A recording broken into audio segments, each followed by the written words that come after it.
Welcome, everybody. You picked the right video. Listen, you need to watch this. You need to watch this video because in this video, I'm the second part of the previous video I was talking about that the black Africans, especially sub-Saharan Africa, their gods, the gods of their, some people call them tribal gods, or the God of their people, the Almighty God is none other than the Yahweh of the Bible. Their God is the God of the Old Testament. Their God is the Yahweh of the Hebrew scriptures. Why? Because they're the Israelites, the sub-Saharans of the race known as Negroes, sub-Saharan Africa, all over Africa, really, but especially sub-Saharan Africa is filled with the children of God. The Bantus and the West Africans in the slaves that came from that were sent into the transatlantic slave trade, including the Americas, African Americans. We are the children of God. So anyway, our God, if you go back, is the same as the Yahweh, Almighty God of Israel. Praise Yahweh. So let's start again. This book is called Hebrewisms of West Africa, Joseph J. Williams. Joseph J. Williams is the author. He's an African American, a well educated. It's one of the best books that I've ever read, period. And it's one of the best that I've read on Israelites in Africa. So please it's a very reasonable. Get this book if you really want to know the truth. Africa, they've been knowing thousands of years that the Africans in Africa have been, they've been knowing that the Israelites are in Africa, going from the top to the bottom, all the way from side to side, and that means a lot because Africa is.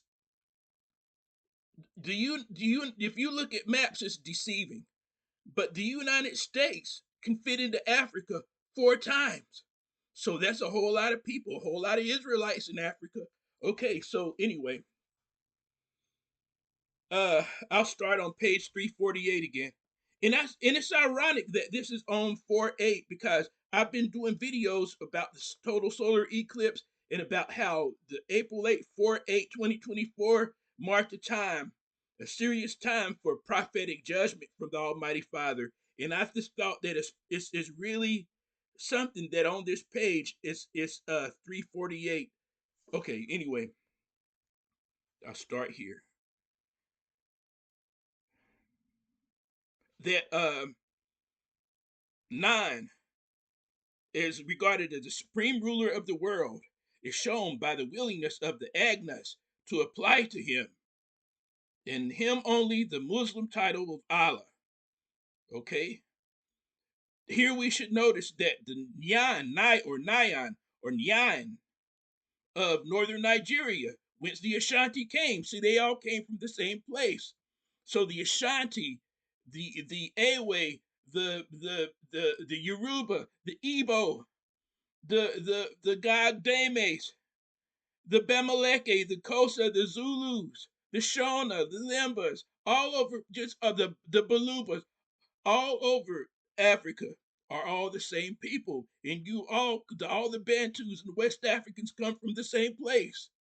The race known as Negroes are the true children of God.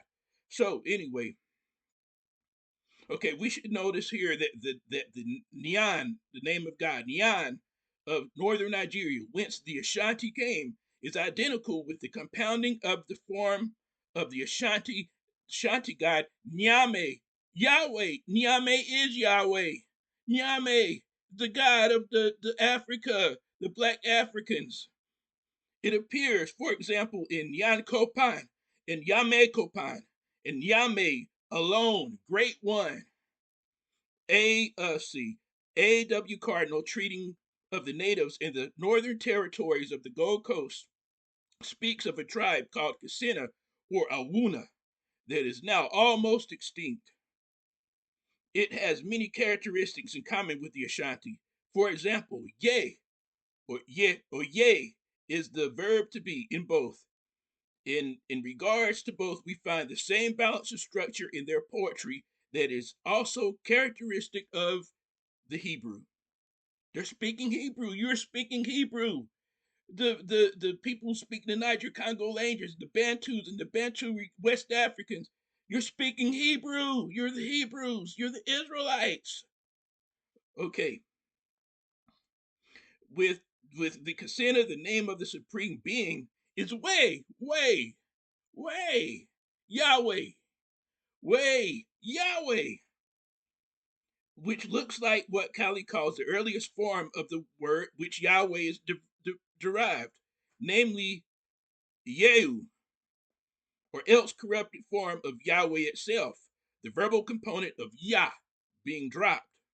Isn't that amazing? The Jewish colony at Elephantine, as we have seen, used the form of Yehu for Yahweh. And in places in North Africa, such as Carthage and Hadramintum, many inscriptions have been found where the God of the Hebrews is named Ieo.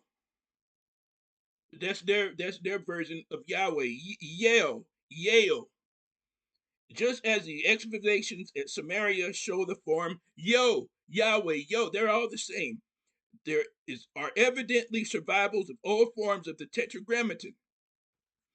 For while Yah occurs in poetry in the Old Testament, in the composition of proper names of Yeho and Yo or Yo are the usual forms. Thus, we have it recorded in connection with the. Let me see. Um,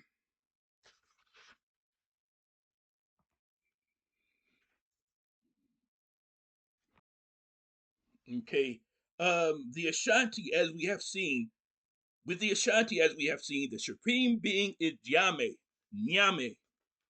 And most of the African peoples, the different people or tribes, they have a nya sound in front of when they say nyambe or nyawe, nyame, they have an n sound in front of it, which makes me wonder if that was the original way that it was pronounced. Okay, with the Ashanti, as we have seen, the supreme being is Nyame, the Agni, supposedly of common origin with the Ashanti, call him Niame, Yahweh, the same God, Niame. And the Sanwi, also of the Ivory Coast, invoke him as Nyamine, as Roger Villamore attributes many of the customs of both the Agni and the Sanwi to an impress of what he calls Ashanti culture. This similarity in the names of the supreme being is easily explained. They're the same people, they're all Israelites. You're all Israelites, related. We are all of the same race. Okay, Dr. Walter Addison Jane, speaking of the local Egyptian, let me go down. Here we go. Let me go. This is page 350. Let me go down. A somewhat similar condition exists among many of the Bantu tribes, where the supreme being is indicated by an invariable radical signifying heaven, or its equivalent meaning on high, or the firmament, or the air, joined with a variable prefix that determines the precise meaning. Thus, the Swahili Mungu, the he of heaven, the Pukamo Muungu, he is from on high, the Tabwa Mugulu, he of heaven, the Herero Mukuku, he of on high, etc. Monsignor Leroy has said it is beyond question or doubt that the Negrilos and the Bantus, as well as all the blacks of Africa, acknowledge and proclaim the existence of a supreme being superior to all, to whom a special name is given, whom is distinguished from all other spirits, from the names, shades, and the elements, and whom we can identify only with God. In Africa, Africans know about God. They knew about Almighty Yahweh, the Almighty, the one God, the one all-powerful God. They knew before the Europeans ever came to where they were at. They knew this already. They knew the Bible customs. They lived exactly as Israelites lived in the Old Testament. The Africans already know there's a God. And I have heard that in Africa, it's very rare to find people who don't believe in God. Atheism is not something that's normal for us. Okay, now, okay, um, let me read here. Let me read here at the bottom. Um, the same may be said of those of the distinctly Negro tribes of West Africa. Um, thus, Samuel Crowther, a native missionary among the Yoruba, literally translates the word for God, Olorun, as the owner of heaven, deriving the word from Larun, to have or possess heaven. So now listen, he called those tribes, this is very important, the distinctively Negro tribes. He said, know God's name, okay? Now, I have a, there's a professor, a Cambridge professor named Professor Tudor Parfit. He's a European professor. He's from the UK. And he said in an interview, he's an expert on black Jews in Africa, black Jews in the America, who we are, and all over the world. He's an expert in Jews. He said in an interview that somebody asked him who the Jews are. And he said in an interview, the Jews, the true Jews are Negroes. And Negroes are Jews. He said Jews are Jews are Negroes, and Negroes are Jews. We know what Negroes are. We can look each other. We all know what the black people, the West Africans, and the Bantus are the Negroes, and all of us that come from them, all over the world through the slave trade and migration. The Negroes are the Israelites.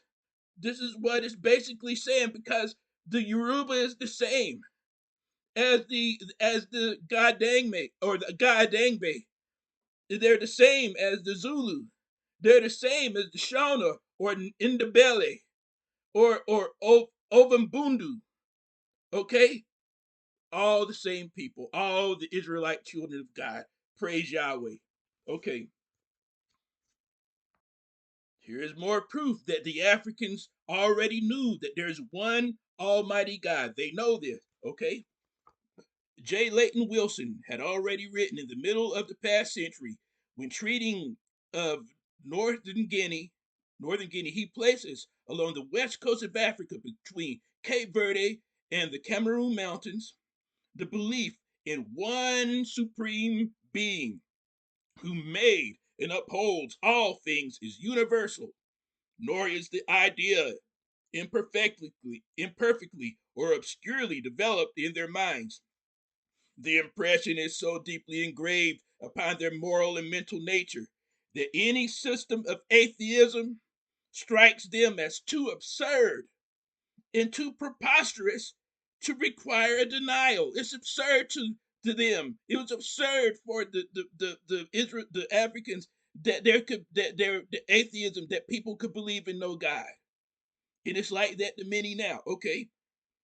J.G. Christaller in his dictionary states the heathen Negroes are, at least to a great extent, rather monotheistic. They worship one Almighty God, as they apply the term for God only to one supreme being. And Mungo Park, writing at the close of the 18th century, is equally outspoken when he says, "Some of the religious opinions of the Negroes, Israelites, some of the religious opinions of the Negroes, though blended with the weakest credulity and superstition." Let me go. Let me see. Let me go down. I have conversed with all ranks and conditions upon the subject of their faith, and can pronounce without the smallest shadow of a doubt that the belief of one God and of the future state of reward and punishment is entire and universal among them. They among the Africans, the Negroes, they're the Israelites.